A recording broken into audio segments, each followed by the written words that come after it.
याला बोलतात अस्सल पॉपलेट फ्राय, फिश फ्राय मित्रांनो. ही जी रेसिपी आहे ती इतकी यम्मी आणि टेस्टी असणार आहे आणि याचं जे मॅरिनेशन आहे तो तर एकदम बाप क्वालिटीचा असणार आहे. सुरुवातीला आपण पॅनमध्ये ॲड करतोय तेल आणि त्याच्यामध्ये बेसनला भाजून घेणार आहे. जसं आपण लाडू भाजतो नाही का, I mean बेसनासाठी laddu भाजतो. I mean लाडूसाठी बेसन भाजतो यार, काय उलटं-सुलटं बोलतोय मी.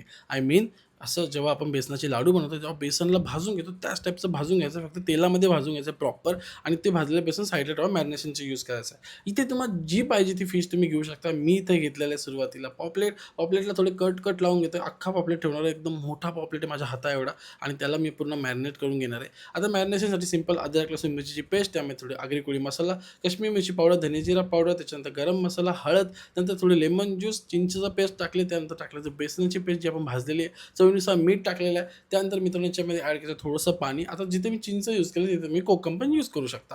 पूर्ण मॅरिनेशन झाल्यानंतर आपल्याला पूर्ण जी मच्छी आहे तुमची जी काही मच्छी असेल किंवा पॉपलेट असेल याच्यावरती अप्लाय करा आणि मस्त मसाज करा. मसाज करून पूर्ण मसाला त्याच्यामध्ये जाऊ देत आणि याच्यावरती आपल्याला एक सुंदर कोटिंग चढवायची जी तांदळाच्या पिठाची आणि रव्याची असणार आहे.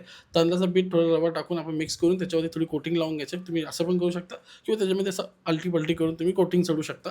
म्हणजे जेणेकरून मस्त क्रिस्पी झालं पाहिजे आपला पॉपलेट किंवा फिश. आता आपल्याला डायरेक्ट फ्राय करण्यासाठी पॅनवरती ऑइल टाकायचं आहे. लो मीडियम फ्लेमवरती मस्तपैकी फ्राय करायचं आहे. 5, 6, 7, 8 मिनिटं अलटी-पलटी करून करपून देऊ नका.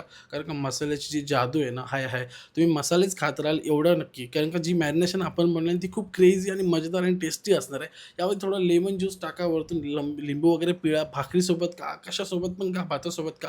इतका टेस्टी लागणार ना, कारण का हा मॅरिनेशन खूप इम्पॉर्टंट आहे. तुम्ही एकदा नक्की ट्राय करून बघा आणि मला कमेंट करून सांगा कसं झालेलं तुमची फिश फ्राय आणि फोटो पाठवला तर अतिउत्तमच.